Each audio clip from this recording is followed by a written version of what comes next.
পরিবর্তন news channel, আপনার কণ্ঠ, আপনার পছন্দ।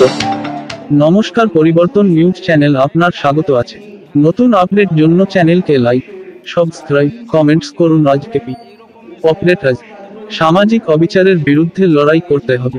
14ই ডিসেম্বর 2024 একই যৌনতাদের জন্য ন্যায় বিচার প্রাধান্য পাবে। স্পর্ধার চিৎকার আগামীকাল 14ই ডিসেম্বর 2024। এটি লিঙ্গ বর্গ 3 মে ও শ্রেণীবদ্ধ লিঙ্গ যৌনতার মানুষের ঐতিহাসিক রাত দখলের 4 মাস পূর্তি উপলক্ষে রানুছায়া মঞ্চের একটি বিশেষ অনুষ্ঠান। হেনস্থা, হত্যা, বঞ্চনার এবং মানবাধিকার লঙ্ঘনের বিরুদ্ধে এই চিৎকার হবে। রানুছায়া মঞ্চ লিঙ্গ বর্গের মানুষের অধিকার রক্ষার আহ্বান জানাচ্ছে। শৌচাগার থেকে ন্যায় বিচার, অধিকার রক্ষা নিয়ে আলোচনা হবে।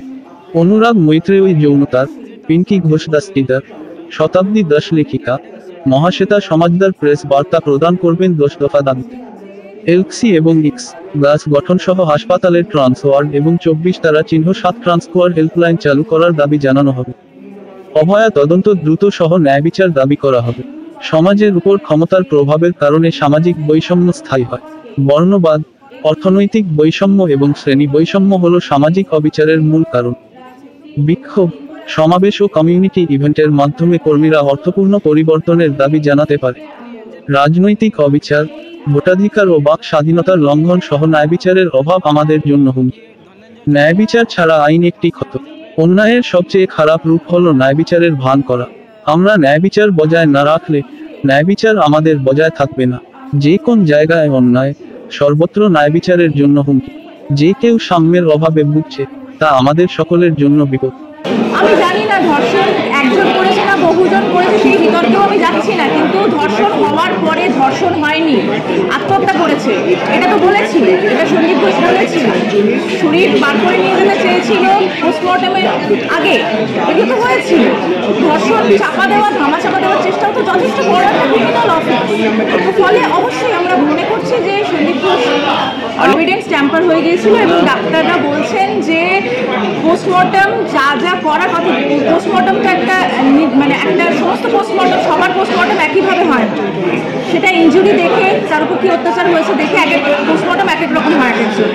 ওই রকম কেসে যা যা করণীয় ছিল পোস্টমর্টম করা হয়েছে, কিন্তু সমস্ত স্টেপগুলো করা হয়নি। যেমন ধরে যাক এক্স রে করা হয়নি, ঠিক আছে? তো ফলে সমস্তটাই মানে ক্ষমা চাপা দেওয়ার চেষ্টা ছিল, দুর্নীতি ছিল, ব্যাপারে কোনো সন্দেহ ছিল। আমরা মনে করছি না যে ফাঁসি দিয়ে ধর্ষণের কোনো মানে নিরাময় হয়। ফাঁসি হচ্ছে, ধর্ষণও চলছে, ঠিক আছে? কালকে যদি সঞ্জয় রায়ের ফাঁসি হয়ে যায়, পরশুদিন আবার ধর্ষণ হবে। ফলে ফাঁসির ব্যাপারেই আমাদের কোনো মানে এটাই বক্তব্য, আমাদের একমাত্র ফাঁসির ব্যাপারে বক্তব্য ছিল সঞ্জয় রায়ের, ধনঞ্জয় চট্টোপাধ্যায়, সবার ব্যাপারে একটাই বক্তব্য যে ফাঁসি দিয়ে ধর্ষণ কমছে না। শুধুমাত্র সঞ্জয় রায় কি দোষী? শুধু সঞ্জয় রায় যদি দোষী না হয়, আর কারা কারা দোষী এবং আর কারা কারা অপরাধ ধামাচাপা দিতে সাহায্য করেছে তাদেরকে চিহ্নিত করা হয়। তারপরে আমাদের বক্তব্য হচ্ছে তাদের সবার শাস্তি হোক। শাস্তিটা ফাঁসি হবে এটা আমরা বলছি না, কিন্তু শাস্তি সবার হতেই হবে। কি তাদের সমাধান মনে হচ্ছে, অর্থাৎ আর কি দাবি তাদের মনে হয়, সেই দাবিগুলো আমরা নিজেরাও অনেক সময় পিতৃতন্ত্রের ধারণা গ্রহণ করেন, কিন্তু তা সত্ত্বেও তারা অভয়ার বিচারের দাবিতে বেরিয়ে এসেছিলেন এবং অভয়ার যে অসহায়তা, নারী, ট্রান্স এবং কোয়ার মানুষ বিভিন্ন ধরনের যে কর্মসূচি তারা তাদের কথা বলেছে। আমি মানে আমরা দেখতে পাচ্ছি যে যে রাজ্যে আমি দুভাবে প্রশ্নটি উত্তর করি, এরকম একটি অনুপ্রেরণাকারী একজন মহামানবী তার সেই লড়াইটাও, এবং তিনি যে আমরা কালকে মূলত কিছু বিষয় আমি যখন প্রদর্শিত হলে এবং তার সাথে সাথে তার প্রতি যথেষ্ট মানে আমরা দেখছি একটা চন্দ্রবংশী নদী আমরা তখন তেলেঙ্গানি প্রতিবাদ করে রয়েছেন বা সুচিয়া ধরন বিশেষ রয়েছে যে এই জায়গায় অনস্টেশন মানে ভাবে তখন এবং ভয়ঙ্করভাবে কুদর্শনের কপি মানুষ এই আবেগকে আমার আমরা আরেকটা দেখতে পাচ্ছি কেসটাকে সোমতো করে দেওয়া থেকে আরম্ভ করে সীমাটা পেরিয়ে যায়, সেই এটা দিল না।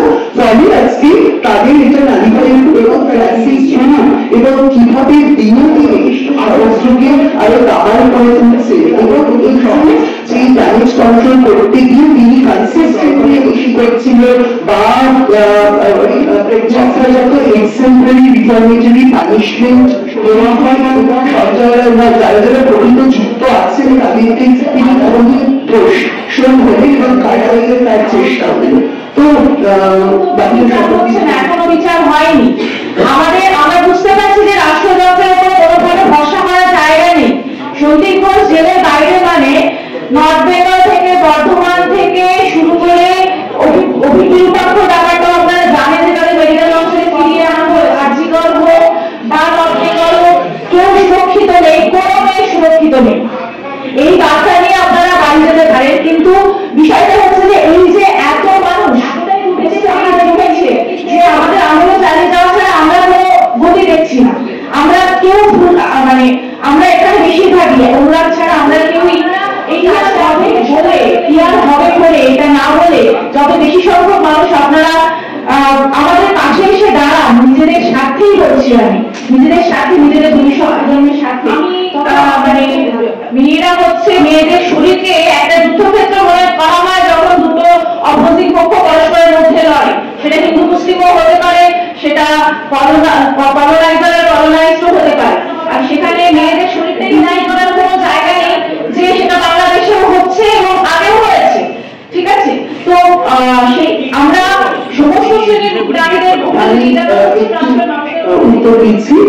সেই জন্যই কিন্তু কালকে ঐতিহাসিক ডাক্তাররা চেষ্টা করছি করার যে আমরা আছি বা আমাদের মূল যেটা একটা চিন্তা ভাবনা অনুশীলন দিই আজকে বা অন্যান্য সমস্ত এই যে কম আন্দোলনটা মানে আসলে আমরা যা দেখি আন্দোলনের বিচারে যে তার সামাজিক অবস্থা নিয়ে তারপরে আমরা বিচার চাইব, সেই জায়গাটা যাতে না হয়, যাতে আমরা